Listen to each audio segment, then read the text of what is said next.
Welcome back. This is one of my biggest and most anticipated purchases. Just came in from the AD. The solid yellow gold date 36mm with the champagne dial. I'll do an unboxing and share the story of how I bought this. I'll talk about the design and features and do a wrist shot. And as a bonus, I'll reveal its hidden Swiss gold secret codes and symbols. The watch arrives at the AD in its styrofoam coffin with the stickers and hang tags on. They used to come in a clear plastic box, but now it's a white cardboard box. It arrives bundled with its warranty card, instruction booklet, leather sleeve, and with the service information booklet. The box is not yet connected with the watch. Various empty boxes arrive at the AD in separate shipments, but sometimes it could be more than a week later. They usually have some boxes already in stock, so they match up the new watch with one of those. The letter L on the white hang tag indicates that this watch goes in a large box. I learned this after my first gold purchase came with a medium box when it should have come with a large box. Now I think my AD just didn't have a large box in stock at that time. After paying the balance, they removed the stickers in another room and sized the bracelet by removing 3 links and packed up the box. They always seem to make some kind of minor error or leave something out. This time I didn't get that thin foam cover over the box, so I should have rechecked everything before I left the store. On my white gold Pepsi GMT, I got the wrong size box, and with my Explorer 2, I got the wrong instruction booklet, which was for the Explorer 1. This is the large size box. It looks just like the medium box, but inside there's a small ribbon of material to hold the warranty card in place, which I never noticed before on my other boxes. Next to the Datejust and the Submariner, this is the quintessential Rolex. Everyone knows that this is a Rolex. It's the first watch to display the date and day in full letters and was introduced in 1956. The day date is borderline excessive and over the top because of the pure bright yellow gold wrapped around the wrist, the highly reflective fluted bezel, and the iconic gold-colored dial. It's been worn by past U.S. presidents and foreign dictators alike, now on the wrists of rappers and celebrities, but it's also a dress watch for businessmen and executives. I've been looking for an endgame piece for a while now, something to top off and complete the collection. I'm trying to transition from adding on just anything to consolidating what I already have. I always thought I would eventually get a day date towards the end of my collection journey and to mark a milestone birthday or achievement. But with nothing available in steel, I thought I might as well go for this piece earlier than planned. Retail prices are going up and they just refreshed this model 2 years ago, so I thought it would be a good time to buy. It's only available in the precious metals, yellow gold, white gold, Everose gold, or platinum. There's still a lot of choices in the dial configurations on the day date. I've always leaned towards the yellow gold champagne dial with stick markers. The white gold blue dial also looks nice, but I already have a blue dial Datejust that I don't want to give up, and I wanted to jump into full yellow gold. I floated the idea of a yellow gold green dial to my AD, but my manager seemed hesitant whether that would be available to pre-order because of the premium it sells for. So I went ahead and put in an order for the champagne stick dial and put half down as deposit.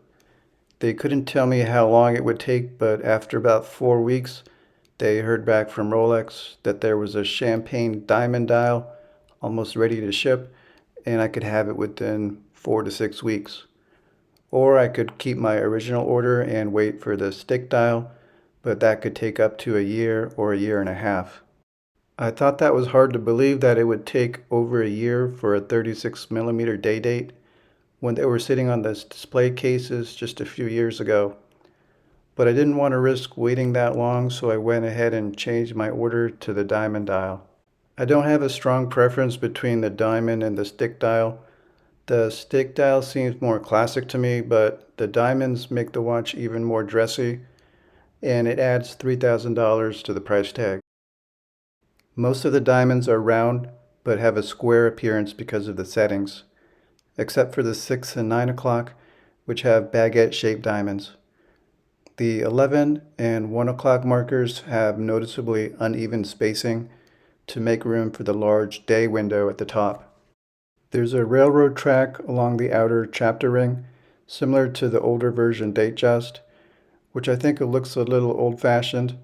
My current model Datejust has the separated hash marks, which makes the dial look a little cleaner and less busy. Of course, there's the engraved Rolex printing on the rehaut, an applied gold Rolex crown at 12 o'clock, and a printed crown between the Swiss and Made at the bottom, which indicates that it has the most current 3255 movement with the paramagnetic blue parachrome hairspring and the Paraflex shock absorbers and the 70-hour power reserve. There's no lume on the 36mm versions, but there is lume on the 40mm stick dial versions. The Sunray Champagne dial is classic for the day date. I do like some of their other textured dials, but they're only available on the 40mm.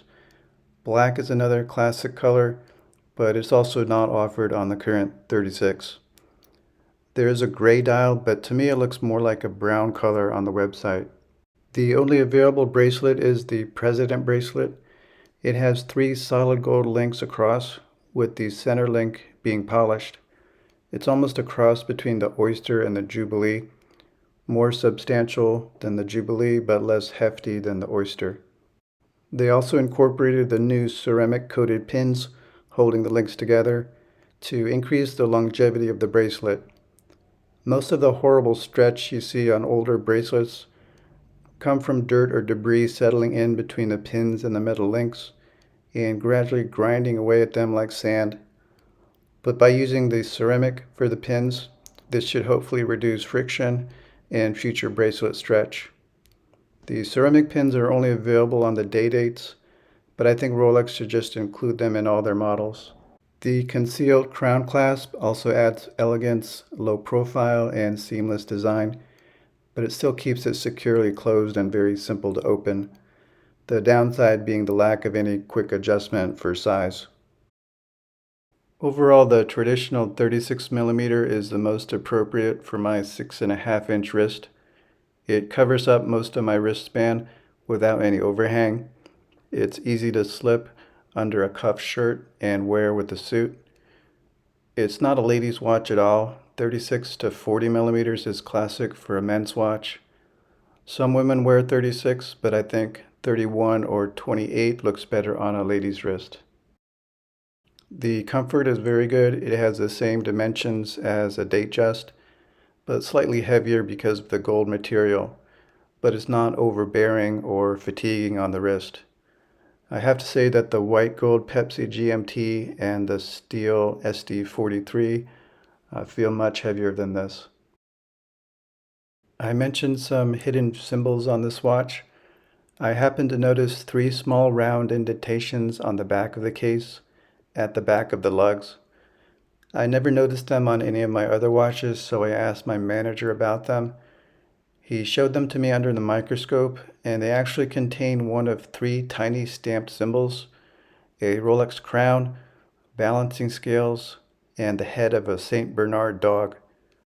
The 4th corner is engraved with AU, which is the elemental symbol for gold, and 750, which indicates 75% pure, which is equivalent to 18 carats. The dog and the balancing scales are also located within 2 dots on the clasp. I couldn't magnify it clearly enough, but here's a picture from the internet showing what they look like. The dog symbol is required by Swiss law on any solid gold watch case manufactured in Switzerland, indicating it's been inspected and is genuine. The scales are used to indicate 18 karat gold, and the crown is used to indicate it's a Rolex. The stamps used to make these symbols are kept secure in the Swiss government inspection offices, so it's also a way to prevent counterfeiting. How does this fit in with the rest of my 36mm collection? It's the pinnacle of my smaller watches, my ultimate dress watch so far. It pairs up well with my silver dial Datejust, one being more dressy and flashy, the other being more casual and subdued. The blue dial Datejust adds another dial color variation and adds the Jubilee bracelet. The white dial I wear the least, but I can't sell it because it's too sentimental, since it was my first ever Rolex purchase in 2004. All of these were bought directly at an authorized dealer, except the 36mm Explorer. I think there's too much similarity between the OP36, so I'm still trying to decide which one to sell, or if the new 36 Explorer comes available, I might get that and sell both of these. Once I figure that out, I'll have 5 smaller watches in the collection, and that should be the end of buying any more 36mm watches for me. I'll focus next on my 40mm collection, shooting for a Daytona, either the two-tone black dial or the white gold black dial. Unless something magical happens and I get the call for the ceramic Daytona, but I really don't see that happening. Anyway, that's my first look at the day-date. Definitely not too small for me, too flashy or over the top. I'll just have to wear it for a while and see. I buy watches just for my own enjoyment. I hardly ever get comments from other people on any of my watches, and they're usually covered up under a sleeve. But this one might be the first one that really gets noticed, which might not be such a good thing.